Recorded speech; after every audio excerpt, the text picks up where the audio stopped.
CNN TV के बैनुल-अक़वामी खबरों के साथ मैं हूं उस्मा आरिफ। कनाडा की वज़ीर दिफा का इसरार है कि कनाडा उभरते हुए आलमी खतरात का सामना करने के लिए तैयार है। दीगर अहवाल जानते हैं इस रिपोर्ट में।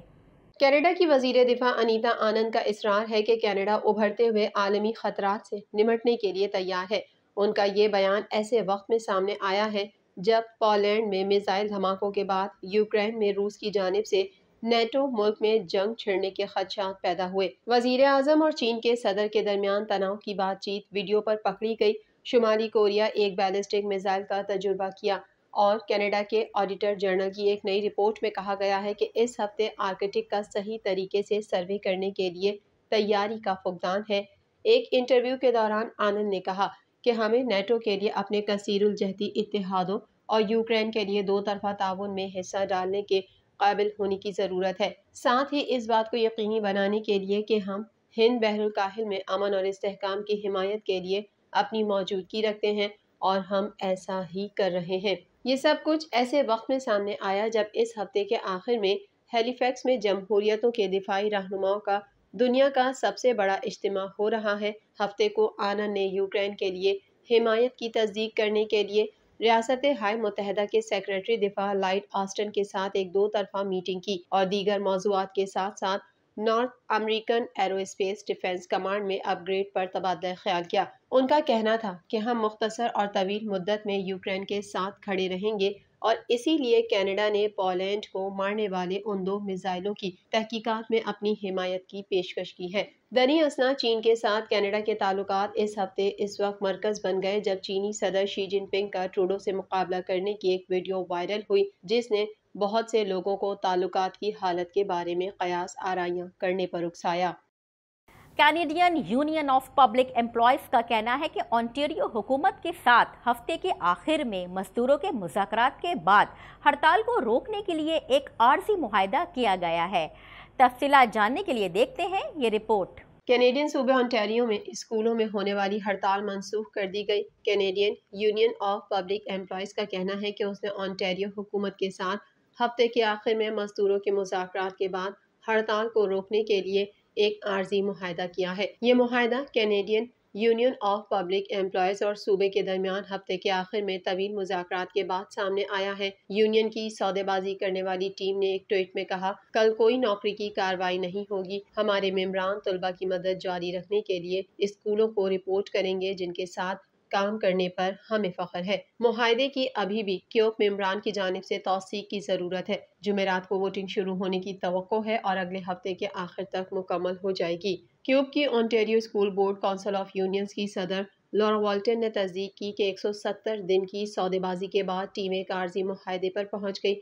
ताहम उसने इस बारे में ज्यादा बात नहीं की कि मुआहदे में क्या था। ओंटारियो के वजीर तालीम स्टीफन लीचे ने कहा कि नया मुआहदा बच्चों को इस्तेहकाम फराहम करेगा और बच्चों को क्लासरूम में रखेगा। ये एक मुस्बत नतीजा है। हम हुकूमत के साथ काम करने के लिए तमाम जमातों के शुक्रगुजार हैं। इस मुआहदे से सबसे ज्यादा फायदा उठाने वाले हमारे बच्चे हैं जो कुछ इस्तेहकाम हासिल करने जा रहे हैं और स्कूलों में रहने के काबिल हो जाएंगे।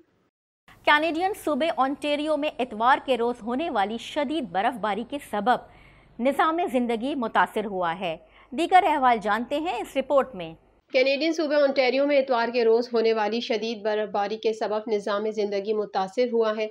जनूबी ओंटारियो और सॉल्ट सिटी के कुछ हिस्सों के लिए मुतादिद बर्फानी तूफान की वार्निंग्स और मौसमी मशवरे जारी किए गए। ताकतवर हवाएं और तूफान सूबे के बड़े हिस्सों में सफेदी की सूरत हाल, बर्फीली सड़कों और खतरनाक सफर का बाइस बना। माहौलियात कनाडा के माहिर मौसमियात डेविड रॉजर्स ने कहा कि वायरटन और मशरिक में ओन साउंड की तरफ हालात खास तौर पर शदीद थे। माहिरीन के मुताबिक सूबे के चंद हिस्सों में 47 सेंटीमीटर तक बर्फबारी रिकॉर्ड की गई। वायरटन में बुध को जमीन पर सिर्फ 3 सेंटीमीटर बर्फ पड़ी थी, लेकिन जुमेरात की शाम से शुरू होने वाली कई दिनों की बर्फ ने इतवार की दोपहर के वक्त तक इस तादाद को 105 सेंटीमीटर तक पहुंचा दिया था। इन्वायरमेंट कनाडा ने बर्फ उड़ाने की वजह से हद निगाह में कमी के बारे में खबरदार किया था। ओंटारियो की सूबाई पुलिस के हाईवे सेफ्टी डिवीजन ने तूफानों की वजह से गढ़ों में तसादुम और गाड़ियों की मुतादिद कॉलों की इत्तला दी थी। मौसमियाती एजेंसी ने बैरी, पीटरबोरो, मिसिसागा, ग्रेब्रोस और वाटरलो समेत इलाकों के लिए वार्निंग भी जारी की थी, जिसमें इतवार की रात तक कुछ मकामात पर 50 सेंटीमीटर तक गिरने की पेशगोई की गई थी। माहिरीन ने आने वाले दिनों में दर्जा हरारत 0 से ऊपर रहने की पेशगोई की है। माहिरीन का कहना है कि हम अगले हफ्ते या इससे ज्यादा तक इस तरह की बर्फबारी नहीं देखेंगे।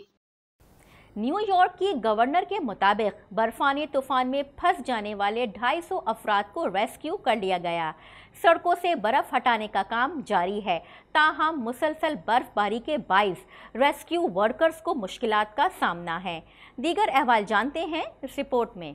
अमरीकी रियासत न्यूयॉर्क में बर्फ के गैर मामूली तूफान से मामूल की जिंदगी मफलूज हो गई। अमरीकी रियासत न्यूयॉर्क में 6.5 फीट बर्फबारी ने मामूलाती जिंदगी को बुरी तरह मुतासिर किया है। बर्फानी तूफान के बायस ट्रैफिक मुतासिर हुई और दरख्त गिरने के वाकयात समेत अमलाक को भी नुकसान पहुंचा। ईरी काउंटी में रास्तों से बर्फ हटाने के दौरान 2 अफराद हलाक हो गए। मुसलसल बर्फबारी के बायस सड़कें और गलियों में बर्फ की तह जमने के बायस ट्रैफिक मअतल हो गई। बर्फानी तूफान के नतीजे में मुख्तलिफ इलाकों में 3 अफराद हलाक हो चुके हैं। दरख्त गिरने से अमलाक को भी नुकसान पहुंचा है, जबकि मुतादिद परवाजें भी मंसूख कर दी गई हैं। न्यूयॉर्क के गवर्नर ने 11 काउंटीज में हंगामी हालत नाफिज करने की दरख्वास्त कर दी। न्यूयॉर्क के गवर्नर के मुताबिक बर्फानी तूफान में फंस जाने वाले 250 अफराद को रेस्क्यू कर लिया गया। सड़कों से बर्फ हटाने का काम जारी है, ताहम मुसलसल बर्फबारी के बायस रेस्क्यू वर्कर्स को मुश्किलात का सामना है। बर्फबारी से बिजली और मवासलात का निज़ाम मुतासिर होने से मुतादिद घरों को बिजली की फराहमी मअतल हो गई। हुक्काम ने लोगों को बिला ज़रूरत घर से बाहर ना निकलने की हिदायत की है।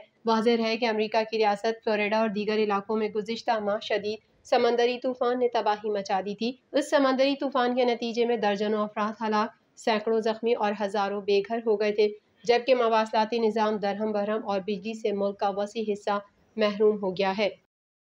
इंडोनेशिया के जजीरे जावा में ज़लज़ले से 44 अफराद हलाक और 300 से ज़ायद जख्मी हो गए। हुक्काम ने हलाकतों में इजाफे का खदशा जाहिर किया है। दीगर अहवाल जानते हैं इस रिपोर्ट में। इंडोनेशिया के जजीरे जावा में ज़लज़ले से 44 अफराद हलाक और 300 से ज़ायद जख्मी हो गए।